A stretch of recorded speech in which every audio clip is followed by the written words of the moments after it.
This hope for Bawku residents as Asanteheni's mediation talks with feuding factions resumes today. We're live from Menchia Palace with the details as the talks progress. Also, this afternoon, Electoral Commission blames police service for failing to provide it with relevant security to enable the commission conclude collation and declaration of the vacant Ablekuma North seat. And government launches ambitious Ghana Medical Trust Fund initiative aimed at providing financial support for persons living with cancer, kidney disease, and other chronic ailments.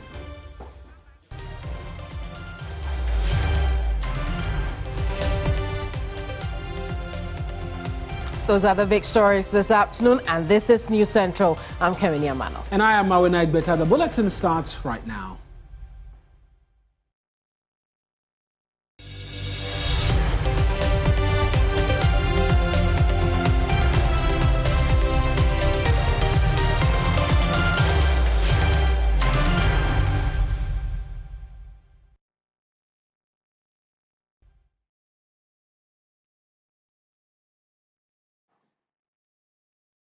Now, President John Dramani Mahama this afternoon is launching the Ghana Medical Trust Fund, a flagship healthcare initiative aimed at reducing the cost of treating chronic illnesses. Known as Mahama Cares, the fund seeks to provide financial support to individuals suffering from chronic health conditions like kidney and liver diseases, high blood pressure, and cardiac ailments. We'll now take you live to the launch. Spend all your money trying to find a cure. Those battling kidney and cardiovascular diseases are reported to spend between 70% and 95% of their non-food expenditure on healthcare alone. Older adults living with chronic conditions spend 5 times more on healthcare than their healthier counterparts. Despite the important strides made through the National Health Insurance Scheme, it remains inadequate in fully covering NCD-related services and medications. In 2018, around 48% of all NHIS claims were related to non-communicable diseases. Yet essential services remain outside the NHIS coverage, leaving families dangerously exposed to out-of-pocket payments. It is against this background that shortly after my election as President, I directed the Honorable Minister for Health to initiate the establishment of the Ghana Medical Trust Fund, a commitment captured faithfully in the 2024 People's Manifesto of the National Democratic Congress.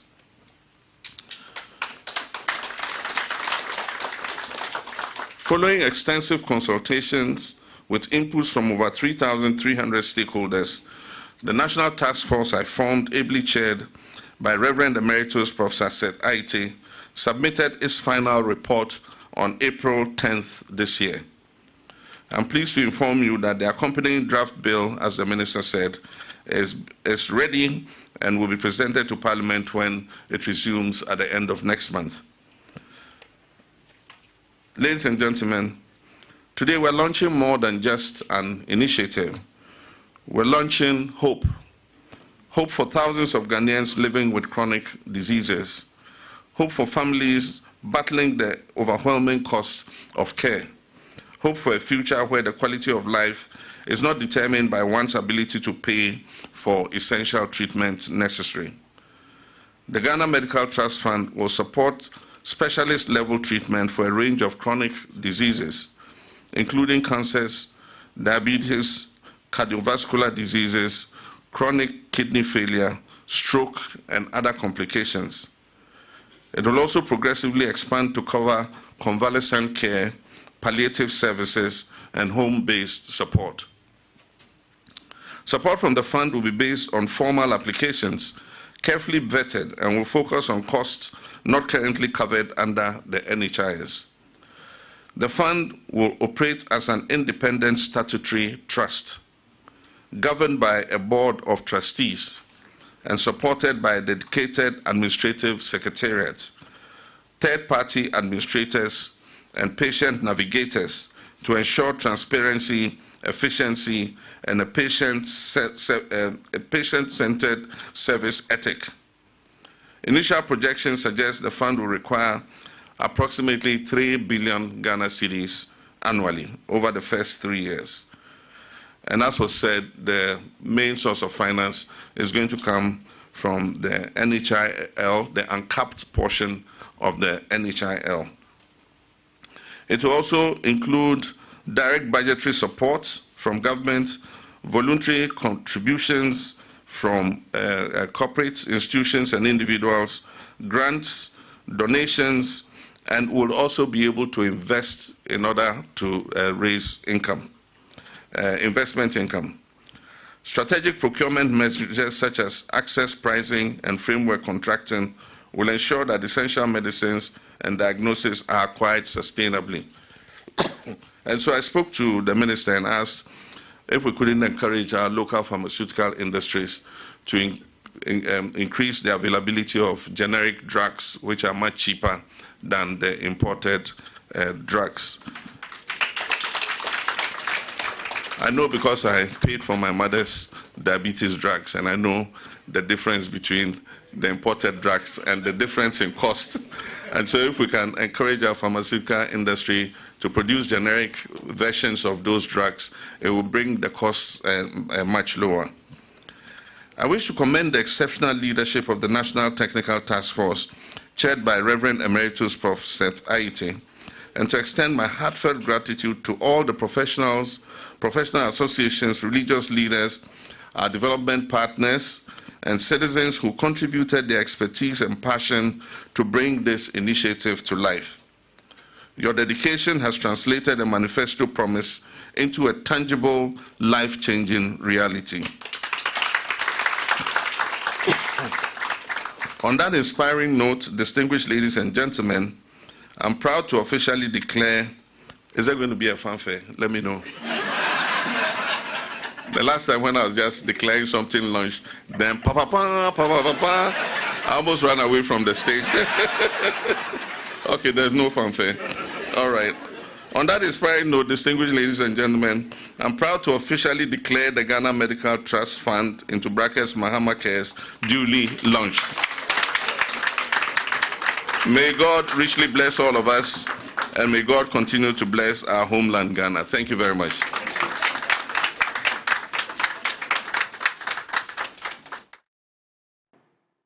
President John Dramani Mahama there launching the Mahama Cares initiative, which seeks to provide financial support for people living with chronic diseases like kidney and liver diseases.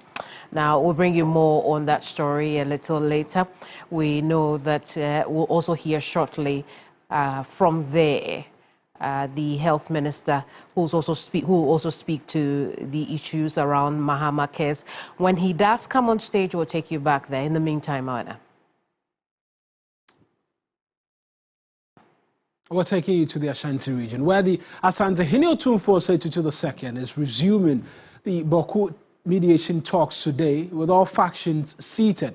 Security protocols have been heightened ahead of the talks. You recall that President John Mahama sought the Asante intervention in mediating the conflicts following a recent resurgence of violence that resulted in multiple casualties, including the death of 2 police officers and a military officer. Yesterday, we got details from my colleague William Evans Inkum on the fact that the 2 factions were on their way to the Ashanti region and Menchia, to be specific. They were to be housed and for conversations to start properly today.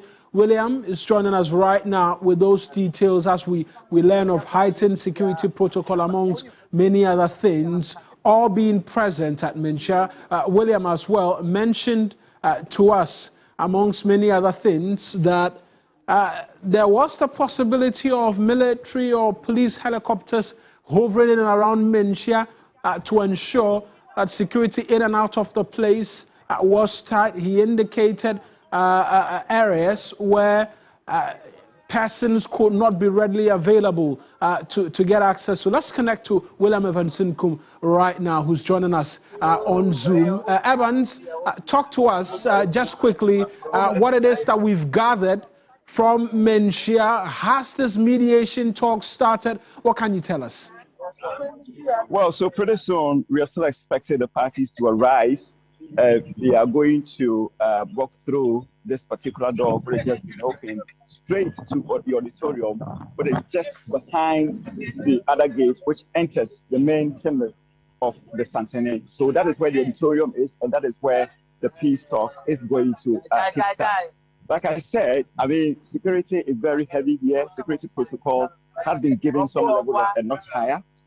Because of the situation at hand. Now, per the seating arrangement, which I had a very rare opportunity of seeing some pictures. Let me say this, Mawena, information is very, very economical here. It is not the conventional, it is not the normal day at Menchia where you have access to places which ordinarily you will say that, I mean, they are accessible. Now, there's a lot of restrictions, even the auditorium, nobody is allowed there, not even the security. If you are a security person and you have any duty inside the auditorium, you are not even going there with your mobile phone. That is the arrangement made now. And even within the auditorium, I mean, the numbers as far as security detail in that particular place is concerned is going to be restricted. I do not know how many men will be placed in there, but outside, you have a colossal number of security detail here. So even outside Menchia or in the peripheral areas of Menchia, we still have a number of police, military persons also detailed there. Now, I was talking about information. What we do know as far as the auditorium is concerned, and in respect of the seating arrangement, what I saw in the morning was that we have two chairs, at the days, mounted at the days. One here, one there. And then in between these chairs, we have another two. The two, I want to presume that one will be occupied by the Santene. But the other one, which is just, lying sideways of Santene, I cannot say for a fact as to who is going to occupy that seat. Maybe that particular seat will also be removed. But the one on my right, the one on my left, it does appear to me that one will be occupied by, maybe a Mampusi, and then the other one by a Pisasi. So they are going to have that kind of interface. Like you say, informal. You face me, I face you. And then Santene will be in the middle. That is how the seating arrangement is going to look like, as far as the mediation process is concerned. I have seen, or yesterday, I saw the arrival of the U.S. ambassador to Ghana. This morning, I haven't seen her. I cannot independently say that he's going to be part of the meeting. Right. But I have been told that there are some persons or personality from the diplomatic corps who are also going to be part of this meeting, as well as other security. Right, because it was a question I was going to ask, whether all of this was just going to be the Asantehene and then the feeding factions in this very tightly lipped closed-door session, but you're getting the indication that there might be other individuals outside of the Asantehene or 2432 who will be seated during this committee work. Just we can't confirm the personalities of these individuals just as yet. Well, absolutely. But down the road, whether they are going to have a direct role or they are only going to be observers is something that I also cannot say. But if I should try and then deduce from the seating arrangement that I had that rare opportunity of seeing, then it looks like they're only going to be observers as they watch Santehene mediate or speak to the Pisasis and that of the Mampusi, that is leadership of the two trading parties.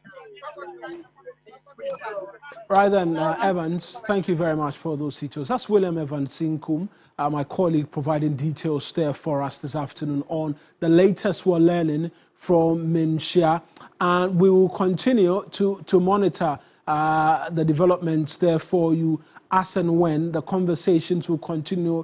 Like Evans has been telling us, even security personnel who are expected to be within the auditorium where the conversations will be had will be without their phones, presupposes this is going to be very tightly closed, and we'll continue to monitor and bring you details as and when we can. Now, the National Peace Council is calling on politicians and business entrepreneurs with interest in the Bawku conflict to prioritize peace in the northern region over financial gains. Executive Secretary Dr. George Ano made the appeal at the ECOWAS regional meeting with National Peace Commission and Council members of state. The ongoing Bawku conflict has raised significant concerns due to its long-standing ethnic tensions. Both local and international communities have intervened to restore peace in the troubled region. Speaking at the ECOWAS meeting, Executive Secretary of the National Peace Council, Dr. George Amo, said the conflict has become a lucrative business, overshadowing the loss of lives. He lamented the impact on nurses and other security personnel who have fled the area due to threats to their safety. I think there are people with interests in the Bawku conflict. They may be politicians, they may be businessmen, they may be media men, they may be peace workers. There are people with interest.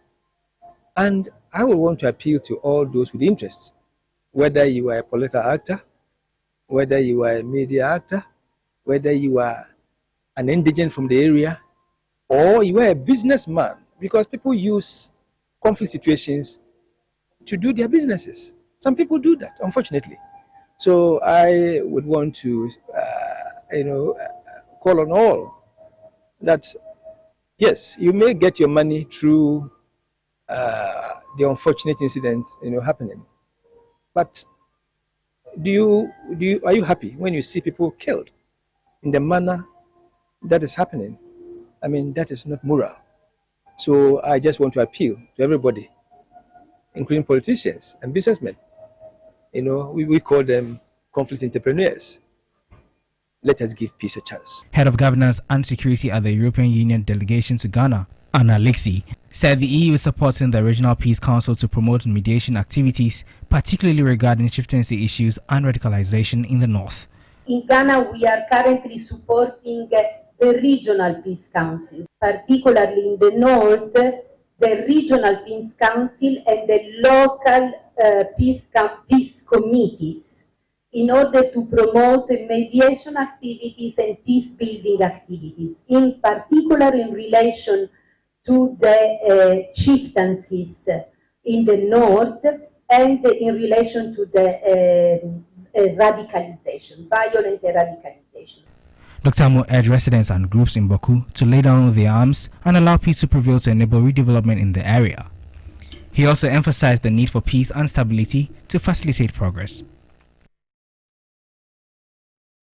Let's bring you some other stories where the Electoral Commission says it cannot declare results for Ablekuma North if the Ghana Police Service fails to provide necessary protection for the exercise. Now, 4 months after the successful completion of the 2024 elections, Ablekuma North constituency continues to remain a stalemate with no declared winner. Despite both candidates declaring themselves winners, attempts by the EC on 9 separate occasions to collate and declare results have been marred by confusion and threats to its officials. This afternoon, the Commission says they cannot proceed without an assurance from the police to provide adequate protection. We've been getting details from a source within the Commission this afternoon, and we're going to show you exactly what it is that they've been telling us verbatim. And it starts off by saying that they are still awaiting the police assurance of protection to enable the returning officer look at the result and make a final determination. And that's the EC source on declaring the Ablekuma North results. Also, they proceed to say that they fear a wrong precedent may possibly be set and come back to haunt them, and that the two political parties, the NPP and the NDC, both have the results. They've captured the results on their tally cards, which was a similar thing done at Dome Kwabenya. Hence, same must be done in this particular instance as well. Then they go on to say that once the results were declared at the polling station successfully, and this has to do with rerunning the disputed polling stations, it shouldn't be difficult retrieving the result from polling stations if all stakeholders were to be truthful.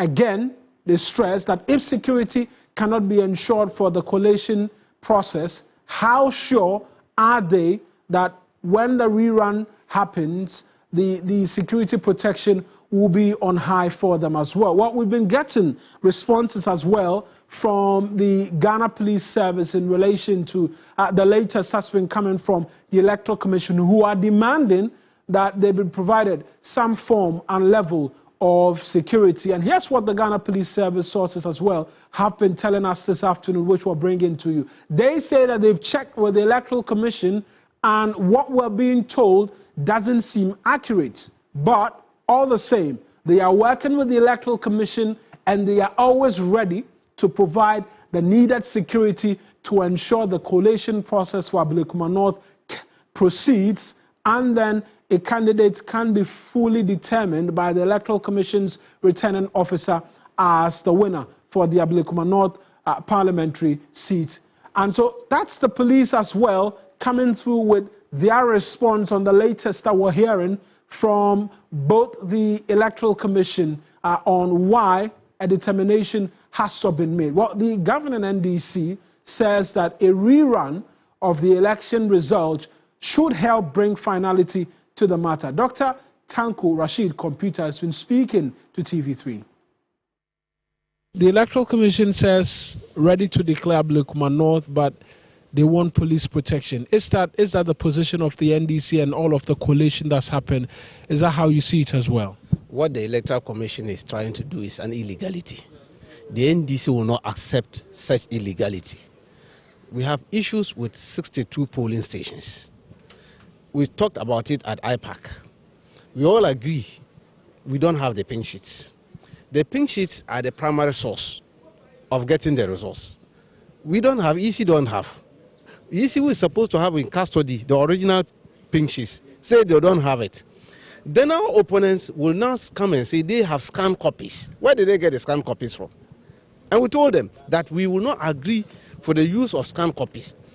Then whilst we're in court, they surreptitiously met our opponent and decided to use their scanned copies to add up the figures. Who will accept this? We said to the extent even their own presiding officers came and denied those scanned copies and said they were cooked ones. They are not their destiny. And you remember the returning officer of Ablekuma North came up boldly and said he was not going to participate in this process again because they were forcing him to do an illegal thing. It was on live cameras. So on what basis would the Electoral Commission will continue to push an agenda which is not in the interest of anybody, but in the interest of the MPP? Why are they trying to force the MPP as the winners of that constituency? We won't accept. That's why we say we won't agree. Because we are not going to accept any scanned copies to be used as the basis to declare the results. That is our problem. The EC says both parties know the truth, and that the longer this drags, it sets a bad precedent going forward for future elections. Why is it that there's been a difficulty to come to an agreement as to how we should proceed and for finality to come to Ablekuma North? Because they don't have a member of parliament as we speak. It's a simple and short matter. It's simple. We don't have the 62 polling stations pink sheets. They are supposed to have the original pink sheet. They don't have it. Why would they want to rely on our opponent's scanned copies? They say scanned copies, not even the pink sheet. They say scanned copies. Why would they lie? I can design this in a pink sheet on my laptop and say it's a scanned copy. Is that what we want to do? Why wouldn't they allow us to go and have a rerun of those polling stations? But the rerun is supposed to be at the behest of the returning officer, a returning officer who says he's no longer interested in the process. And so where lies the way forward? That is simple. That's what I'm saying, because the returning officer haven't realized that his senior officers were forcing him to use the scanned copies of the MPP to declare them. And he realized the illegality therein. He said, no, I can't do that kind of job. That stalled the whole process because they were forcing him to do an illegal thing. And we are saying that as a party, NDC, we will not condone, we will not support that kind of illegality. And Ablekuma North, if they wanted to resolve it, they should let us go and do a simple rerun of the 62 polling stations. Simple and short. Organizing the election for the 62 polling stations is a big deal. It's not a big deal. They forced us to go and do by-election as enough just because of their parochial interest. We all went there and did the elections. They did the same thing for Ejisu. when even it was very close to elections. We are saying that 62 polling stations should not be a difficulty for them. Let us go organize election for the 62 polling stations. Whoever wins, we add up to that place. And we know the winner of that constituency. But to hold on and say you are looking for security, you are looking for to come and declare an illegality, we won't accept it. The NDC will not be part of that kind of illegality. And we will make sure that we prevent it. Nobody should dare think that he is going to declare Ablekuma North on the blind side of the NDC. We won't accept it.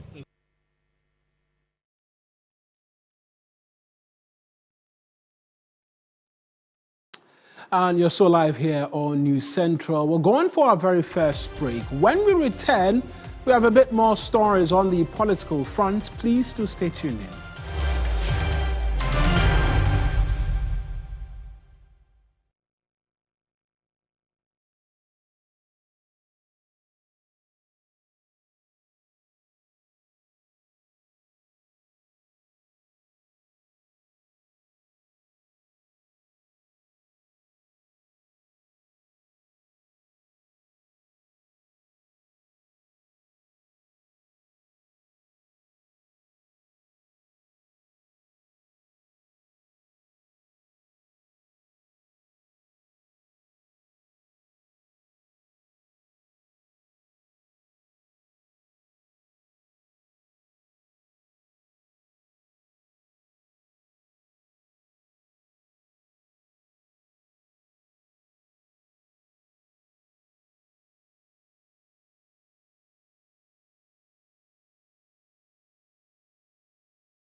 Welcome back. You're still live on News Central here on TV3. Now, construction of the road at Komenda Sugar Factory has commenced in earnest after months of delay following government plans of operationalizing the factory. Roads Minister Kwame Govins Abuja has been touring the facility and re-emphasizing the need for the construction of motorable roads in areas that are inaccessible. It remains one of the brainchild of the Mills Mahama administration, but realized construction under the first term of John Mahama. A factory aimed at producing sugar and employing thousands of hands remains unoperationalized. The roads have been deplorable until 2022, when attempts were made to construct it. It has since stalled. The road minister, in a quest to have the president's dream of operationalizing the factory, visited the project site and has an assurance for the people. The completion time has been revised to June, but we will say that anything that makes sure that by the close of this year we fully complete this would still be delayed but still delivered. We will work towards that. The chiefs have a specific demand. We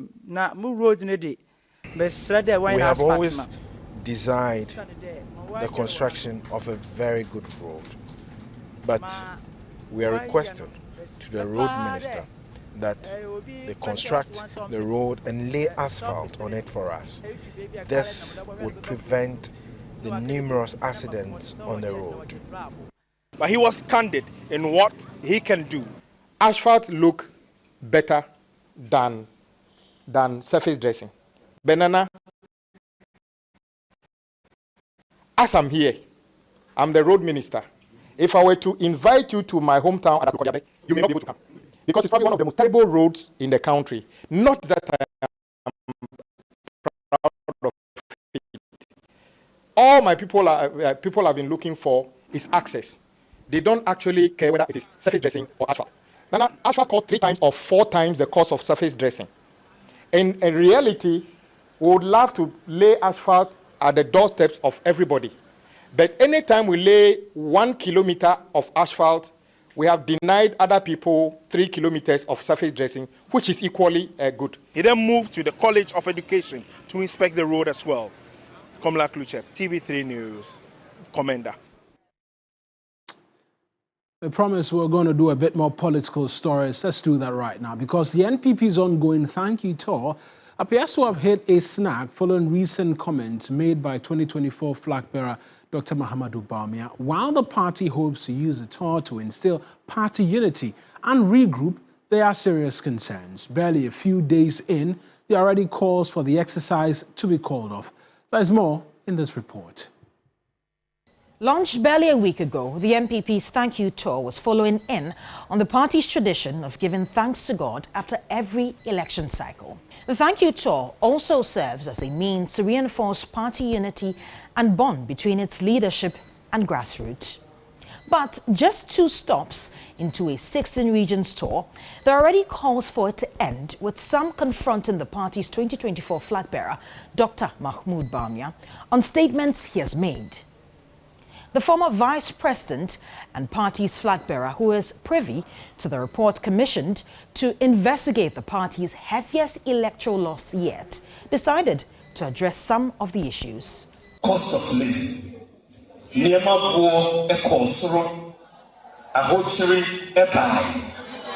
was a major issue.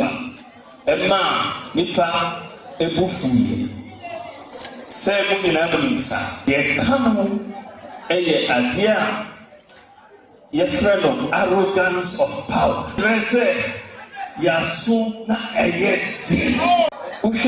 Mobile phone users, mobile money.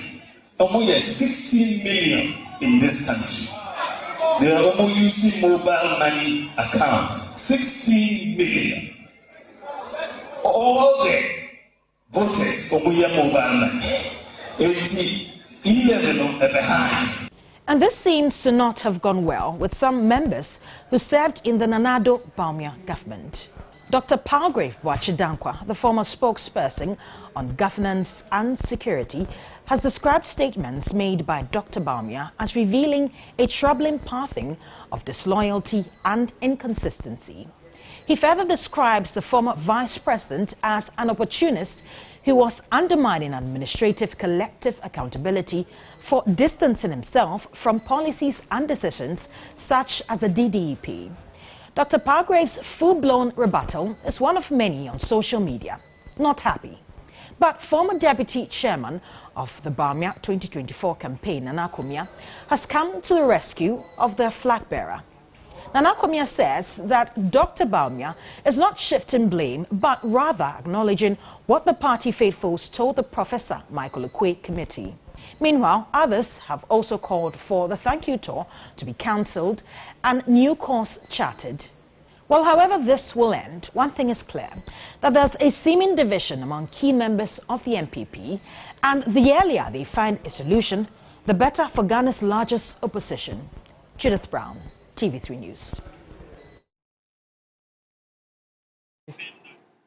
A bit more stories, and former Subing Member of Parliament Eugene Boakye, we understand, has confirmed his ambitions to want to return again. We'll have details of that for you if you stay with us here on News Central. But amongst many other things, we'll be bringing you trips to the regions where we're going to the northern part of the country, as well as different parts of the country, and then assess really what development is happening from there. But we mentioned again that the former Member of Parliament for Subing, Eugene Boakye, has announced his intention to contest as General Secretary of the NPP as the party prepares its reorganizational plans. We're seeing the thank you tour, which is kickstarting that. Eugene Boakye, one of the very vocal individuals in the dying embers of the Akufo-Addo administration, hinting clearly that he is not seeking to return to Parliament, but rather vying for that General Secretary position. And the race has already begun to kick off intently as to really what is expected to happen. And he says that he is contesting the General Secretary position of the NPP, not just to manage the party, but to modernize it. And that's a direct quote. And so we can look forward to the internal contest of the NPP already beginning to pick up shape quite greatly. But right now, let's bring you Regional Hub.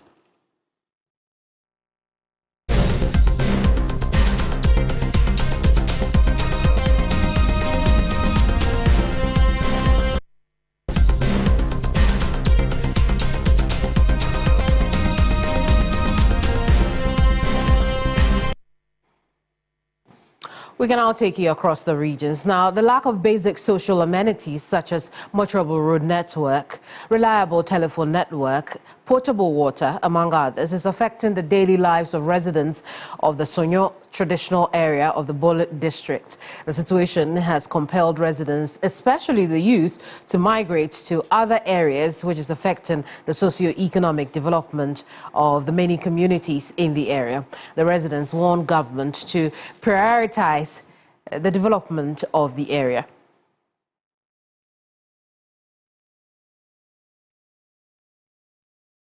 Christopher Marco is our Northern Region correspondent, joining us with a bit more on this story.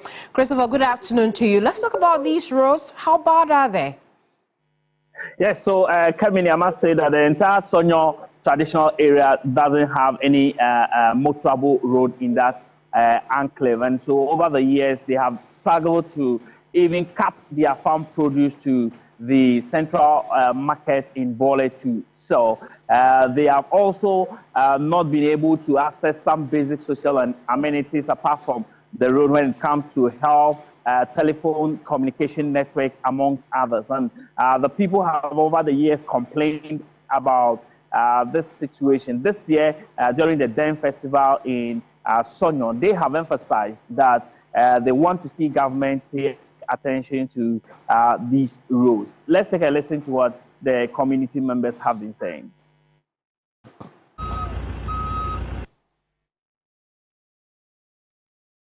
Well, Excuse me, Chris, we'll bring that sound clip a little later. But talk to us. We know that the MP of the area has been talking about this, particularly the roads. What has he been saying?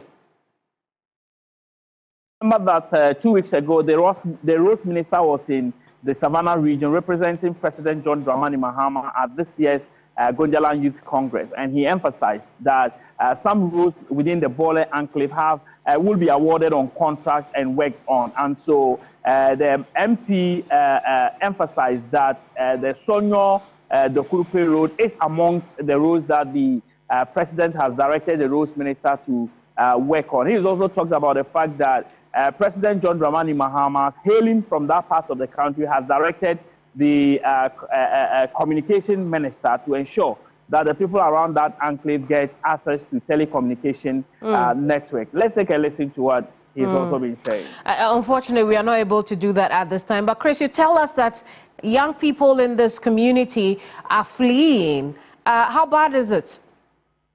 Yes, Kemini, you know that most of these young guys will need some of these basic social amenities to be able to go about their daily activities. Unfortunately, especially the telecommunication network, that is not accessible in that part of the municipality. They move from the community to either Bole or other parts of the country just to have access to some of these basic social amenities. So the community, the elders in the community complain that as a result of that, the numbers in the community is beginning to reduce, which is a worrying situation.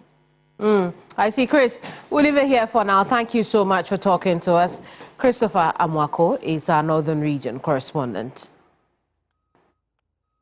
Now, cattle farmers in the Bono East region are demanding localized regulations in grazing areas for their herds. This call follows persistent farmer-herder conflict in the region, which frequently results in violence between farmers and herdsmen.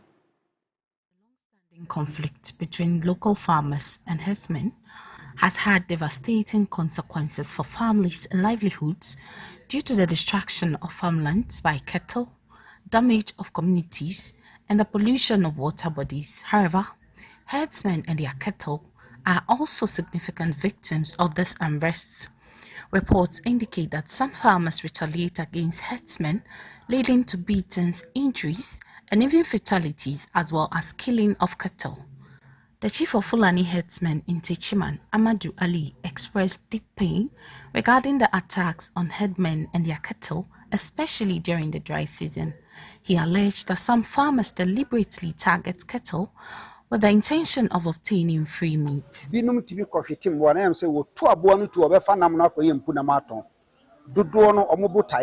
Some farmers attack these cattle just to get free meat. So when they attack and the cattle start running, then they shoot at them. And even after killing the animals, some go as far as killing the herdsmen.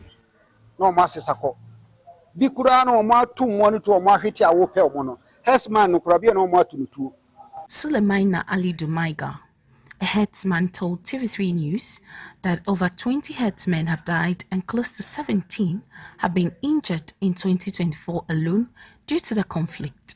He lamented the lack of adequate justice even when such cases are reported to the police. I have witnessed and heard of 20 fatalities as well as about 17 injuries. Even when you report these issues, in less than a week you see that the culprit is moving freely.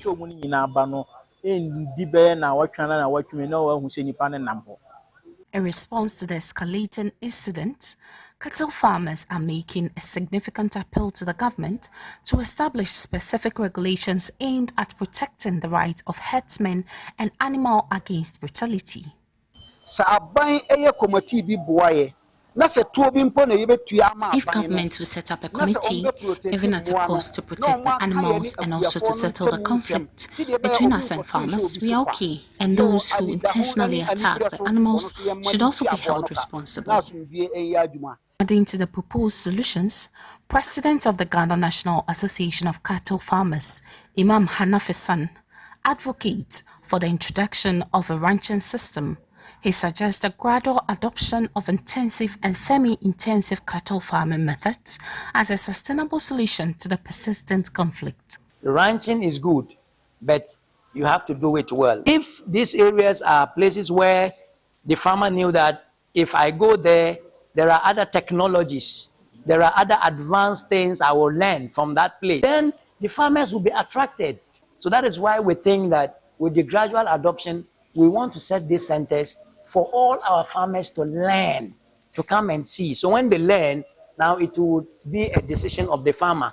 The Bono East coordinator for the Cattle Farmers Association, Isa Adams, also emphasized the potential benefits of crossbreeding initiatives. He believes that crossbreeding will significantly improve cattle productivity, contribute to national food security, and provide surplus for export.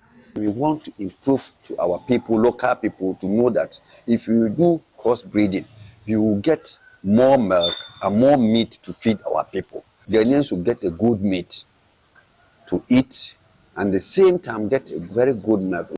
As tensions continue to rise between farmers and herdsmen in the Bono East region, stakeholders insist that a more structured and inclusive approach is critical. The call for localized regulation, ranching systems, and modern farming practices reflects a broader desire for peaceful coexistence and sustainable agricultural development. Belinda Tete, TV3 News, Bono East region. Now, management of Metro Mass Transit has announced plans to revitalize the struggling state-owned transport company, which has been grappling with a severe operational crisis. Years of neglect left most of its buses grounded, drastically reducing its fleet and hindering its ability to serve commuters effectively. From an initial fleet of nearly 1,000 buses, only about 130 remain operational due to a severe shortage of spare parts and poor working conditions for staff. Managing Director of the MMT, lawyer Kale Caesar, has outlined plans to revive the struggling company after inspecting operations at the Kumasi depot. When you come and you look at what is here, the company has a huge potential to be able to become the top transport system in this country. But for one or two reasons, you can see that the company has dwindled so low. With me and my team, my deputies behind me, we have already put in place a lot of measures to ensure that we bring this company up to speed. Indeed, in 2003, when Metro Mass was launched, we had about more than 1,000 buses or coaches. Today, as we speak, we came and just took over about 130 coaches on road. We have about 208 scraps that are unserviceable.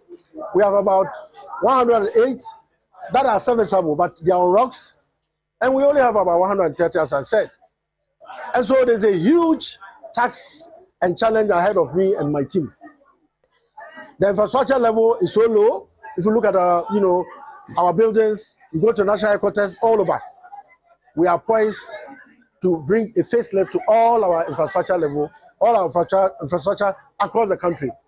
We also have, in fact, an ambitious plan to bring in more buses that are environmentally friendly, in line with His Excellency's policy of green energy. So, and for that matter, we'll be ensuring that we bring some electric buses. We have so many places in this country which are underserved, no transport system. And we believe that it is the Metro Mass that can bring transportation to the doorstep of every community. His Excellency has given all of us a performance contract. And we think that within the next 6 months, we should have something, a good report to present to His Excellency that Metro Mass, which is so dear to his heart, has been turned around. Now, the Public Utilities Regulatory Commission, PURC, in the Ashanti region has emphasized the Commission's commitment to its 2025 agenda of responsible regulations for strategic positioning, urging consumers to report any grievances against utility providers. The Commission has, in the first quarter of 2025, made some strides in addressing consumer concerns and ensuring financial accountability in the utility sector. Now, according to the Ashanti Regional Office of PURC, a total of 422 complaints were lodged against ECG and the Ghana Water Company Limited between January and March of this year, out of which 377 complaints have been successfully resolved, while 35 remain under investigation. 397 complaints were lodged against the ECG, and 25 complaints were lodged against Ghana Water Limited, respectively. Within the first quarter, the Commission has done a recoveries of 108,371 for the utilities. This is in line with customers who were not paying their bills, and then through the intervention of the Commission, we have been able to retrieve those monies for the utility companies. And on the other hand, the Commission for the first quarter 2025 has done a refund of 52,129 to consumers. The consumers who were overbilled in their various aspects. Through the intervention of the Commission, we were able to intervene for the bills to be reduced to the quantum of 52,129 to all consumers. The PURC Regional Office, through our agenda for the year 2025, which is responsible regulation for strategic positioning, are always opening our doors to the general public and consumers to always use the medium to lodge complaints as against ECG or Ghana Water in the use of electricity and water, and then the Commission will avail itself to conduct the various investigations and resolve them as such.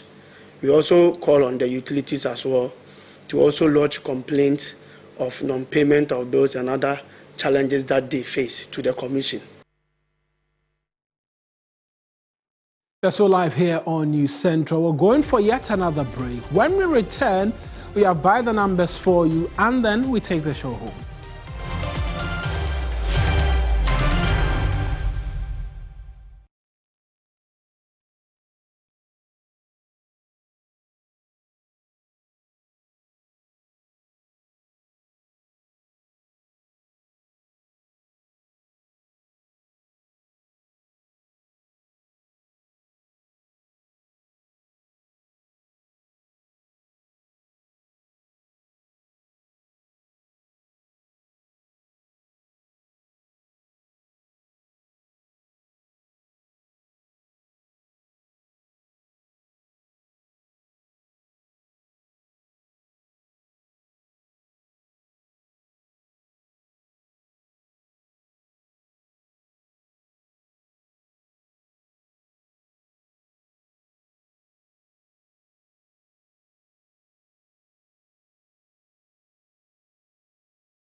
Welcome back. Now, over 40% of Ghanaian households have gone at least a day without food and clean water as of 2024, with the majority of respondents identifying unemployment as the country's biggest problem. Today on By the Numbers, we break down the latest report by Afrobarometer on the state of the nation. Mawena Egbeta has all the details. Mawena, what are we reading from the Afrobarometer released recently? For starters, this is 2024 report which has just been released, and so a lot of the data speaks to what Ghanaian perception on a number of issues were as at 2024, and that's what we're going to try and walk viewers through. And so we see the sample size up there, 2,400. That's the number of individuals who were sampled by Afrobarometer. They gave a margin of error ±2.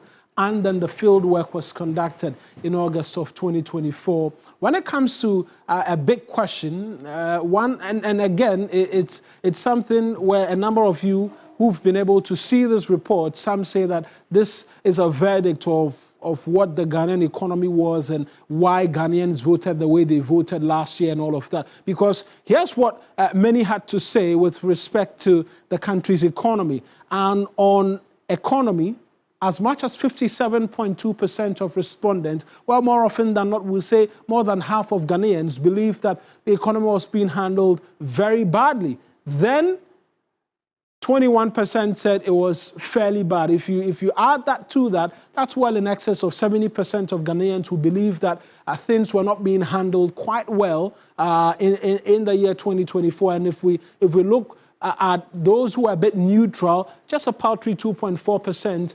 And then we see again those who believe that, yeah, there's some good work being done, 10.3%, as well as those who believe that things were all rosy, very smooth, some 6.3%. And so overall, we find out that a number of individuals, yes, within that period when Afrobarometer did this work, did not believe that things were moving quite smoothly. And so 57.2 rated the economy as very bad, and then the cost, the conditions of living in the country, they believe was also quite bad as well. Now, let's talk democracy and their satisfaction along with the perception on corruption, because we start off with corruption and we see that the perception begins to gravitate upwards as we moved on every 2 years, every 3 years, because 2019 to 2022 was 3 years. And then after 2022, we see it climb up to almost what? 60%, it's crossed the threshold of 60%,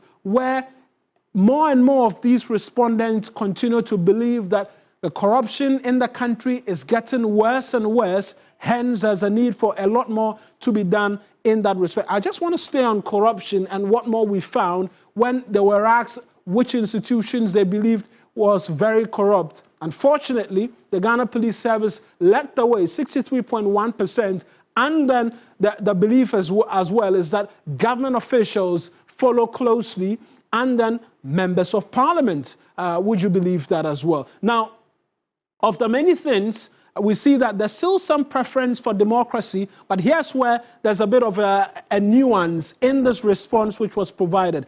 And so, of the trust in institutions, you find out that the military was the highest rated amongst the 2,400 respondents, where a lot of these individuals believe that the military is an institution that they can't trust a lot, and a bit more on what it is that transpired in the December elections when they asked voter intentions of the 2,400 respondents. 33% of them had indicated at the time that were going to vote for the NDC, with just 20.6% stating that they were going to vote for the NPP. 15.3% said they weren't going to vote. Perhaps that explains the voter turnout, which characterized the elections in 2024 as well, and then those who are undecided. But it also mirrored what really played out in the December elections as well. And so I mentioned the dynamics about how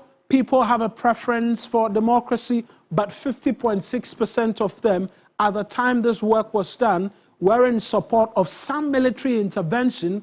And this particular theme, a support for military interventions, Kems, has run through a number of Afrobarometer reports over the last 3 to 4 reports that I have chanced upon, and it continues to bring back the conversation that African leaders, Ghanaian leaders need to do more to ensure that this number continues to come down and down, because it's not good for us if a lot of young people continue to believe and think that the military is the way forward. But that's by way of the numbers for you, and that's how we'll wrap up this afternoon's edition of the Bulletin as well. I am Owen Egbert. And I am Kemini Amano. Next is the afternoon show. We'll see you same time tomorrow. Bye-bye.